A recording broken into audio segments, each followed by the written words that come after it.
নমস্কার বন্ধুরা, আমি এখন আছি ব্রহ্মদত্ত ধামে, যেটি হুগলি জেলার বনমালীপুর নামক একটি স্থানে অবস্থিত। এই ব্রহ্মদত্ত ধামে আপনারা কিভাবে আসবেন তার সংক্ষেপে আপনাদের জানাই, আপনারা ভিডিওটি দেখতে থাকুন। নমস্কার বন্ধুরা, শক্তিগড় থেকে আমি আমার যাত্রা শুরু করছি। শক্তিগড় থেকে বারুইপাড়া স্টেশনের দূরত্ব মাত্র 1 ঘন্টা, আর এখান থেকে ভাড়া লেগেছে মাত্র 15 টাকা। আপনাদের সঙ্গে দেখা হচ্ছে বারুইপাড়া স্টেশনে গিয়ে, সঙ্গে থাকুন।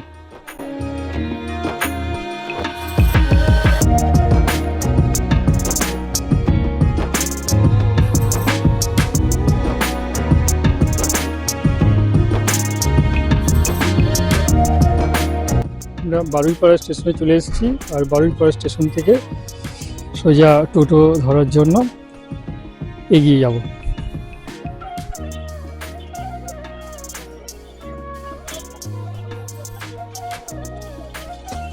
টোটোতে চেপে আপনাদের সঙ্গে কথা বলছি।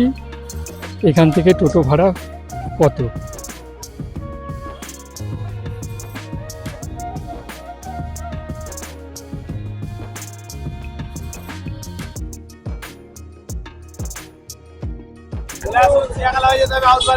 ওই বনমালীপুর মন্দিরে যাবো তো?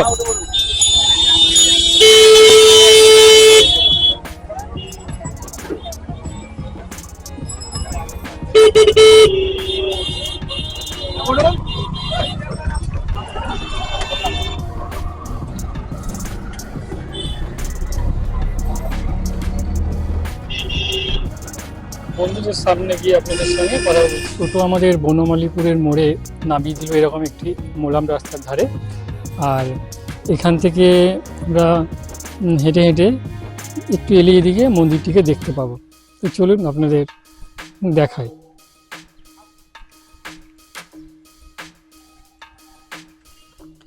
আর বারুইপাড়া স্টেশন থেকে বনমালীপুর আসতে আমাদের নিল 15 টাকা করে।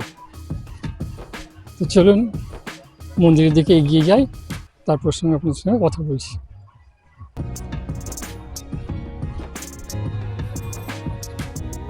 আমরা একেবারে মন্দিরের সামনে চলে এসেছি, আর এই দূর থেকেই মন্দিরটিকে কত সুন্দর দেখতে, দেখুন।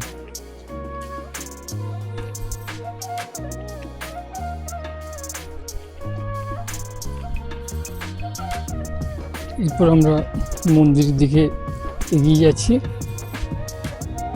সামনে একটি মন্দিরের বড় গেট দেখতে পাবো, আর সেখানে লেখা আছে, দেখতে পাবো ব্রহ্মদত্ত ধাম।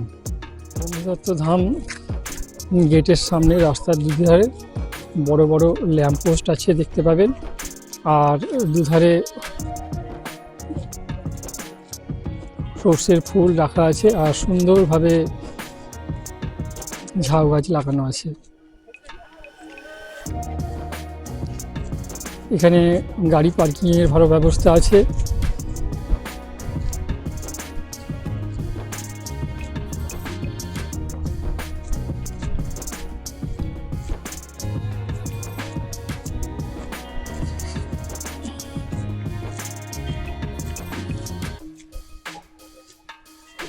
এখানে ব্রহ্মদত্ত ধাম মন্দিরের গেটের পাশেই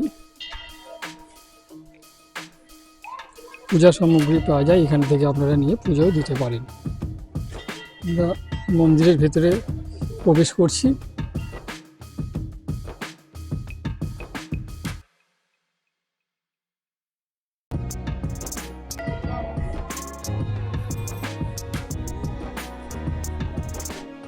ভেতরে প্রবেশ করে আপনারা দেখতে পাবেন দুধারে দুটি বড় বড় গম্বুজ রাখা আছে।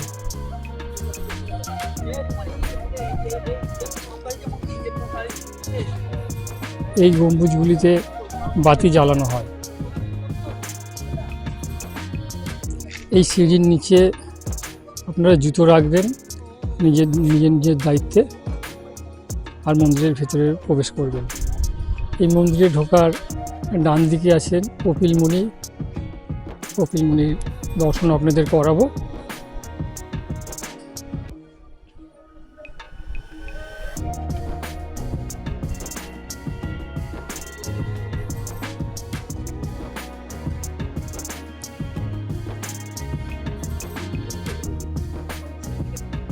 সবার প্রথমে আপনাদের দর্শন করাবো কপিল মুনির মূর্তি।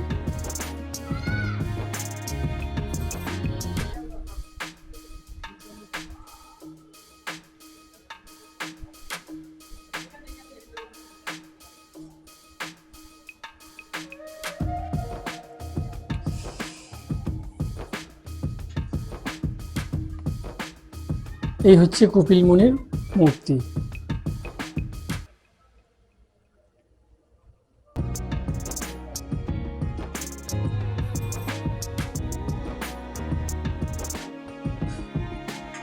আর মন্দিরে ঢোকার বাঁদিকে আছে একটু বড় গণেশ ঠাকুরের মূর্তি, সেটিও আপনাদের দেখাচ্ছি, চলুন।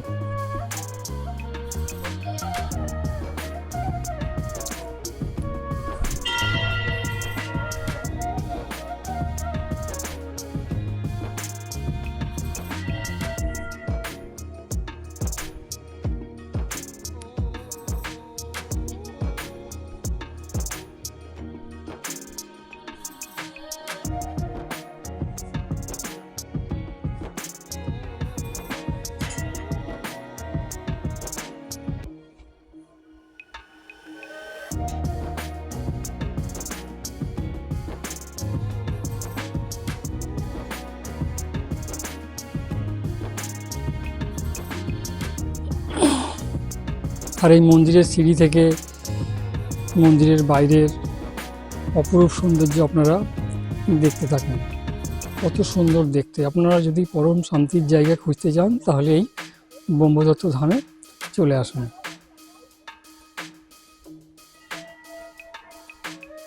এরপর আমরা মন্দিরে প্রবেশ করব।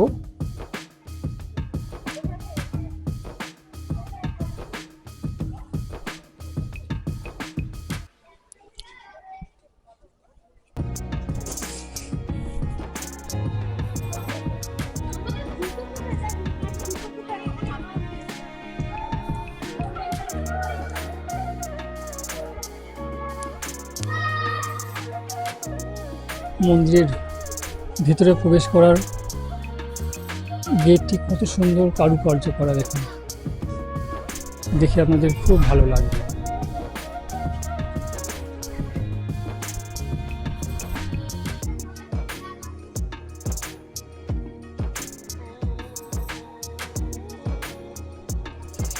ভেতরে ঢুকেই আপনারা দেখতে পাবেন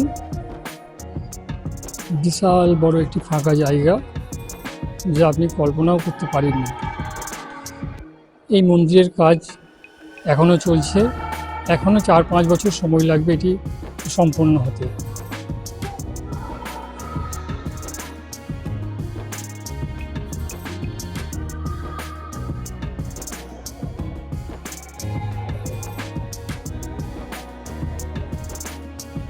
এরপর আমরা মন্দিরের ভিতরের দিকে ভগবান দত্তাত্রেয়ের দর্শন করার জন্য এগিয়ে যাব। এই ভগবান দত্তাত্রেয় হচ্ছে মাতা অনুসূয়ার পুত্র। দত্তাত্রেয় হচ্ছেন ব্রহ্মা বিষ্ণু মহেশ্বরের সম্মিলিত শক্তি। মন্দিরে ঢোকার কাছেই দেখতে পাবেন একটি বড় কচ্ছপ রাখা আছে।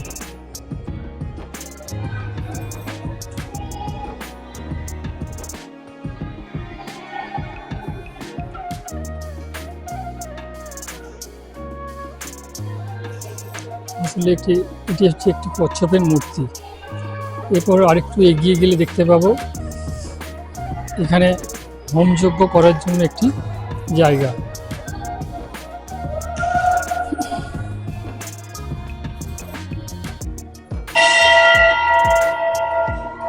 এখানে আপনারা ধূপ ও বাতি জ্বালাতে পারেন।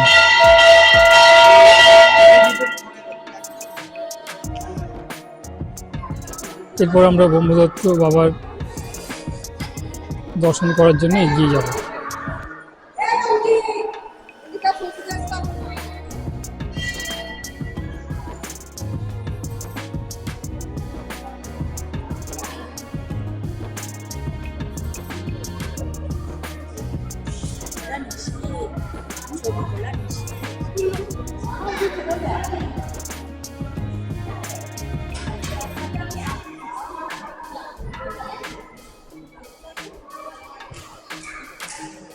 ভগবানের মূর্তি কত সুন্দর দেখুন।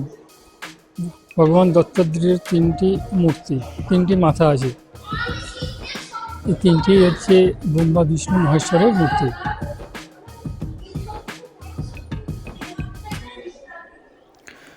অত্রি ও অনুসূয়ার পুত্র দত্তাত্রেয় ভগবানের ষষ্ঠ অবতার। দত্তাত্রেয় নামটি দুটি অংশে বিভক্ত। দত্ত অর্থাৎ যা দেওয়া হয়েছে এবং আত্রেয় অর্থাৎ ঋষি অত্রির পুত্র, তাঁর মাতা অনুসূয়া। তাঁর ভ্রাতৃদ্বয় হলেন দুর্বাসা এবং চন্দ্র। বিভিন্ন সনাতনী সম্প্রদায়ে ভিন্ন ভিন্ন রূপে তাকে পূজা করা হয়। নাথ সম্প্রদায় তাকে শিবের অবতার মনে করেন। অনেকে মনে করেন তিনি আদিনাথ। তন্ত্রে তাকে যোগের ঈশ্বর মনে করেন। তিনি বৈষ্ণব ভক্তি আন্দোলনের সঙ্গেও জড়িত। তাকে একজন গুরু হিসাবে পূজা করা হয়। মনে করা হয় দত্তাত্রেয় অদ্বৈত বেদান্ত ভাষ্য ত্রিপুর রহস্য রচনা করে পরশুরামকে দান করেছিলেন।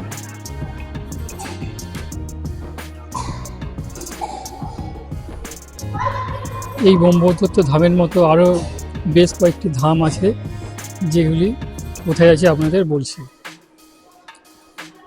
প্রথম ধাম শিবদত্ত ধাম, যেটি আছে মধ্যপ্রদেশে, যেটি দেখতে ঠিক এরকম, আপনাদের সামনে যেরকম দেখাচ্ছে। দ্বিতীয় ধাম যেটি আছে অনুসূয়া দত্ত ধাম, কন্যাকুমারীতে আছে। তৃতীয় ধাম যেটি ব্রহ্মদত্ত ধাম কলকাতায়, যেটি আপনারা দেখতে পাচ্ছেন সেটি। আর চতুর্থ ধাম যেটি আছে অত্রিয় দত্ত ধাম, উত্তরাখণ্ডে অবস্থিত। আর এখানে বিশাল একটি প্রার্থনার জায়গা আছে। হাজার হাজার লোক এখানে বসে প্রার্থনা বা পুজো দেখতে পারেন।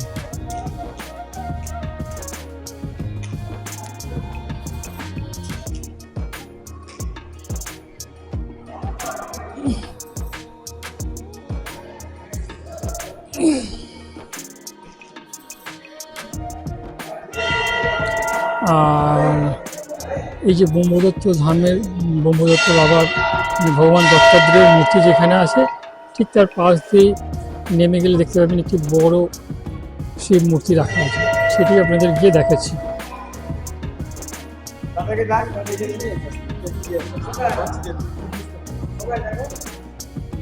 এই সিঁড়ি দিয়ে আপনারা নিচে চলে গেলে সেটি দেখতে পাবেন। এখানে লেখা আছে শিব মন্দির।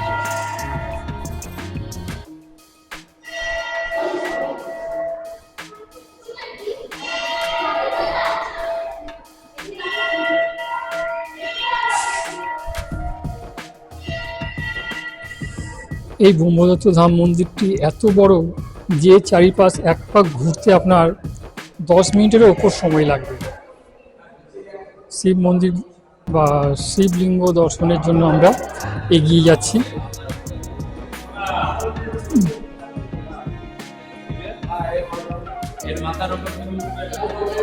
এখানে দর্শনার্থীদের অনেক ভিড়।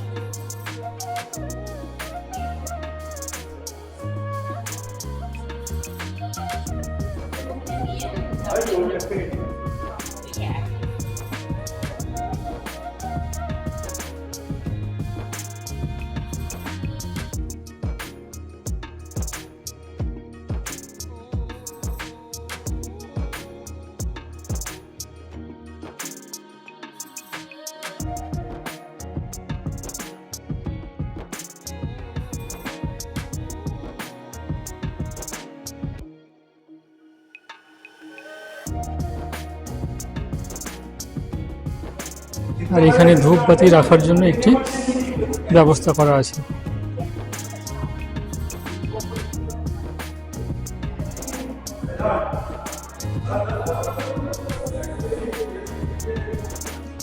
শিবলিঙ্গ দর্শন করার পর আমরা বাইরের দিকে গিয়ে একটু দেখব।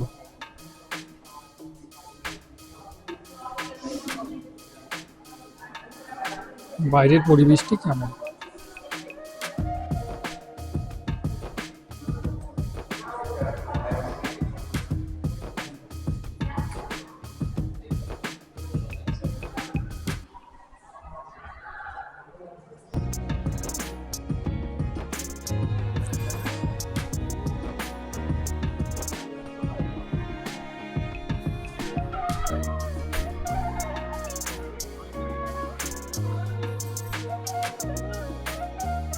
এই ব্রহ্মদত্ত ধামের কোথায় কি আছে তা আপনাদের সব একে একে দেখাবার চেষ্টা করব। আপনারা ভিডিওটি শেষ পর্যন্ত দেখতে থাকুন। এই যে বড় মন্দিরটি দেখতে পাচ্ছেন, এটি হচ্ছে শিব মন্দির, ব্রহ্মার মন্দির। এখানে এখন কাজ চলছে, তাই উপরে আপনাদের দেখাতে পারবো না। এছাড়া অন্যান্য যা আছে আপনাদের দেখাবার চেষ্টা করছি।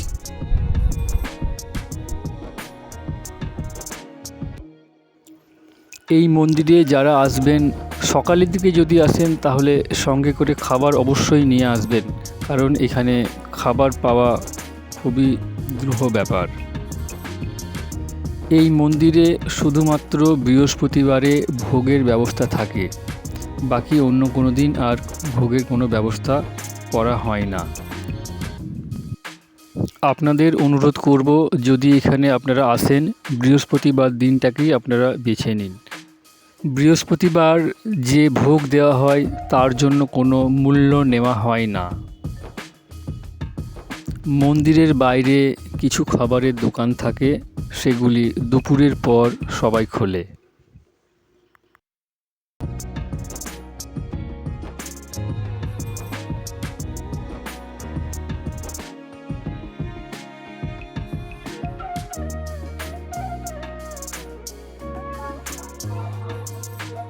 এখানে সুলভ শৌচালয়ের ব্যবস্থা আছে, কোনো অসুবিধা হবে না।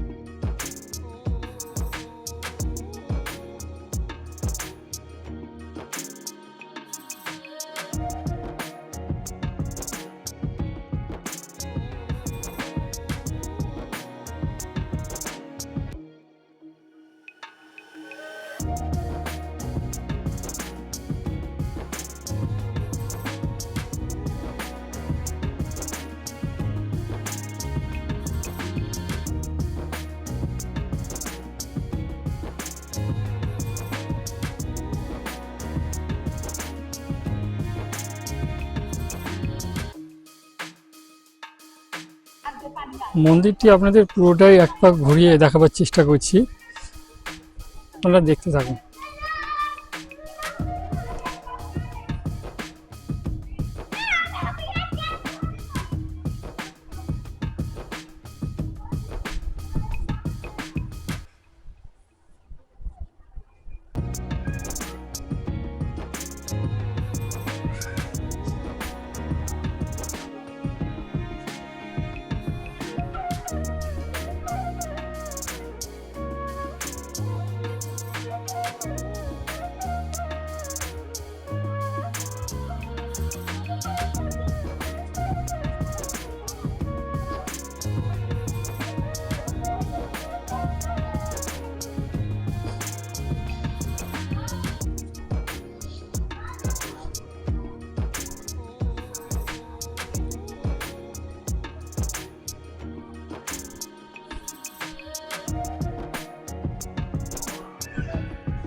এক পাক ঘোরার পর আমরা সোজা চলে এলাম আবার মন্দিরের ভিতরে। আপনারা এই ব্রহ্মদত্ত ধামে আসুন, আপনাদের খুব ভালো লাগবে। পরম শান্তির জায়গা হচ্ছে এই ব্রহ্মদত্ত ধাম। আজ এতটাই শেয়ার করলাম, সবাই সঙ্গে থাকবেন, ভালো থাকবেন, দেখা হবে পরবর্তী কোনো ভিডিওতে।